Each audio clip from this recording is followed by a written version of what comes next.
Hello dear student right. तो अभी हम लोग म्यूचुअल फंड का सम सीख रहे हैं, सिस्टमैटिक इन्वेस्टमेंट और सम स्टार्ट करा था। ठीक है, लेट्स बिगिन। तो क्वेश्चन में क्या दिया मालूम है क्या? क्वेश्चन में क्या दिया है? Kothari invested in A systematic investment plan. मतलब म्यूचुअल फंड में पैसा उसने क्या क्या इन्वेस्ट किया। म्यूचुअल फंड मतलब क्या होता है? जिसमें रिस्क कम होता है, छोटा अमाउंट रहता है। इक्विटी फंड, इंडेक्स फंड में इन्वेस्ट किया है। तो mutual fund systematic investment plan मतलब fix sum of 10,000 on 5th of every month. मतलब इतना पैसा उसकी पगार आ रही है कि हर महीने की 5 तारीख को वो 10,000 इन्वेस्ट कर रहा है। ऐसे कितने महीने इन्वेस्ट किया उसने? 4 मंथ इन्वेस्ट किया। तो इसलिए हमने क्या किया? 1 2 3 4 1 2 3 4 and each month he is investing 10 10 10। तो टोटल इन्वेस्टमेंट कितना हो गया? 40,000 हो गया उसका। टोटल इन्वेस्ट कितना किया? 40,000। और जब इन्वेस्ट किया था ना, NAV नेट एसेट वैल्यू, मतलब म्यूचुअल फंड में क्या होता है? मार्केट प्राइस नहीं होता है, उसका NAV बोलते हैं। तो उस यूनिट्स का भाव क्या था? 34 रुपया, 34 रुपया 26 पैसा, 46, 39 ऐसा पॉइंट में दिया। तो ये हो गया NAV। तो भी इसको ऐसे एसिडीज लिखना पड़ेगा, राइट? अपने को इसका एवरेज प्राइस निकालने का, क्या उसने एवरेज प्राइस में खरीदा। तो पहले महीने का क्या था? 34.26। दूसरे महीने का कितना है? 46.12, है ना? तो ये हर महीने में वो अलग अलग रेट में क्या किया है? इन्वेस्ट करके उसने यूनिट्स को बाय किया है। ठीक है, तो एज इट इज़ लिख देने का अपने को 41.85। इसको कुछ नहीं करना है, राइट? फिर क्वेश्चन को रीड करेगा कि एंट्री लोड दिया है कि नहीं दिया है। Entry load means year brokerage, कितना ब्रोकरेज दिया? 2.25।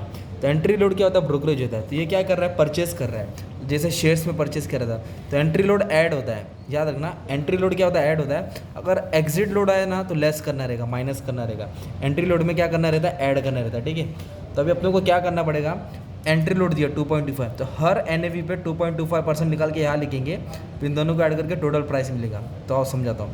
तो 34.26 ओके, 34.26 पे 2.25% निकाला तो कितना आ गया?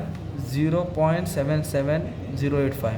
4 नंबर लिखना। तो ये हो गया एंट्री लोड, ब्रोकरेज। अब इन दोनों को ऐड करेंगे तो आपको टोटल प्राइस मिलेगा प्लस 34.26, तो आ गया 35.03085। ये हो गया अपना फर्स्ट वाले का टोटल प्राइस हो गया। अभी सेकंड मंथ में कितना है? 10,000 इन्वेस्ट किया। क्या रेट था उस दिन? भी 46.12, उस पर 2.25 का ब्रोकरेज आया। तो ब्रोकरेज कितना? 1.0377, राइट? अब इन दोनों को क्या कर देंगे? ऐड कर देंगे। तो ऐड कर देंगे ना, तो आपको क्या मिलेगा? टोटल प्राइस मिलेगा। क्या मिलेगा? टोटल 47.1575। ये कैसे आए? इन दोनों को ऐड किया। ठीक है, टोटल प्राइस मतलब ऐड करना है। अब थर्ड मंथ में कितना इन्वेस्ट किया? 39.3 ये रेट था। इस पर 2.25 ब्रोकरेज निकालेंगे, 0.88515। इसके बाद वो वाला भी सम पढ़ाऊंगा ये वीडियो में कि जब एंट्री लोड नहीं दिया रहेगा तो क्या करना है। ठीक है, इसमें दिया है तो ये बड़ा सम होगा, राइट? अब इन दोनों को ऐड कर लेंगे तो आपको क्या मिल जाएगा? मान लीजिए टोटल प्राइस मिल जाएगा 40.22515, राइट? और लास्ट मंथ में 10,000 था और रेट कितना था? 41.85। तो डिवाइड करके क्या रेट आ गया? वापस से 10,000 डिवाइड बाय 41.85। तो एवरेज प्राइस कितना हो गया उसका? गलत निकाल रहा हूँ। अपने को क्या करने का मालूम है? एंट्री लोड निकालने का था। तो 41 पॉइंट पे 2.25 दबाना है। ओके, तो इतना गया 0.941625। अब इन दोनों को क्या कर देंगे? ऐड कर देंगे तो अपने को टोटल प्राइस मिल जाएगा। तो 42.7916 लिख दिया 25। ये हो गया टोटल प्राइस, राइट? इन दोनों को ऐड करके आया। और ये कैसे आया? एंट्री लोड, इस पर निकाला, राइट? अभी नंबर ऑफ यूनिट्स निकालने का। नंबर ऑफ यूनिट्स का मतलब होता है कि उस महीने में उसने कितना क्वांटिटी खरीदा, राइट? तो क्या करेंगे? हर इन्वेस्टमेंट को टोटल प्राइस से डिवाइड कर देंगे। मतलब 10,000 को किससे डिवाइड करना है? 35 से, राइट? तो नंबर ऑफ यूनिट्स मिलेगा। तो क्या किया मैंने? 10,000 डिवाइडेड बाय 35.03085। तो उस मंथ में उसके पास कितनी क्वांटिटी थी?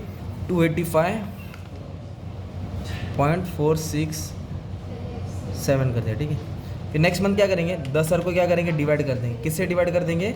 टोटल प्राइस से, 47.1577। उसके पास कितनी क्वांटिटी आ गई? 212.0544। फिर नेक्स्ट कितना है? 10,000 इन्वेस्ट किया। क्या रेट से इन्वेस्ट किया?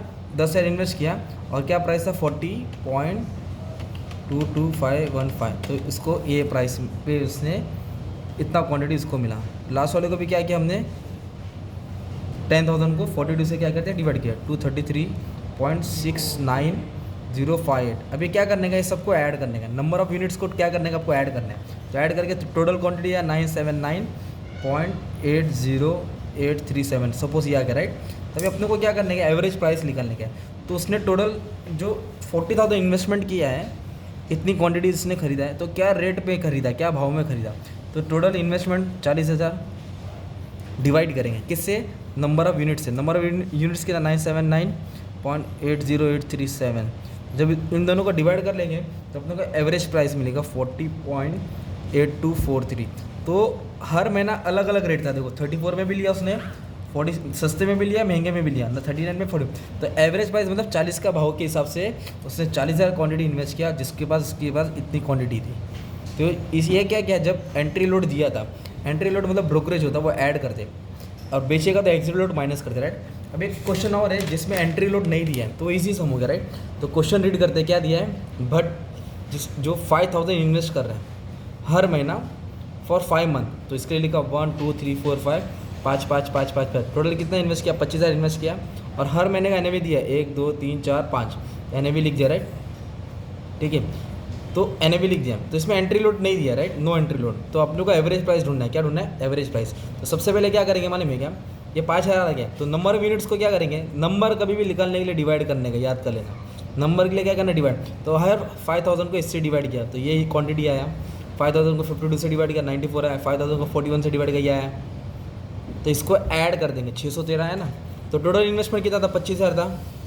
टोटल इन्वेस्टमेंट कितना था, 25,000 था, और टोटल क्वांटिटी कितना 613। तो 25,000 को 613 से डिवाइड कर देंगे, तो एवरेज प्राइस क्या हो गया, 40 हो गया। तो इसमें एंट्री लोड दिया नहीं, एकदम सिंपल हो गया ना, डायरेक्ट अमाउंट को एनएवी से डिवाइड कर देने का। तो क्या मिलेगा, नंबर ऑफ यूनिट्स 25 को इससे क्या किया, डिवाइड किया, तो ये तुमको आंसर आ जाएगा। तो ये म्यूचुअल फंड का एक सम तुमको एग्जाम में ऐसा आएगा 5 मार्क के लिए, ठीक है। इसका स्क्रीनशॉट लेके रख लो, काम आ जाएगा। और एक सम तुम्हारे लिए ब्रोकरेज वाला करा दिया, जब एंट्री लोड दिया रहेगा तो ऐसे सम सॉल्व करने का, ठीक है।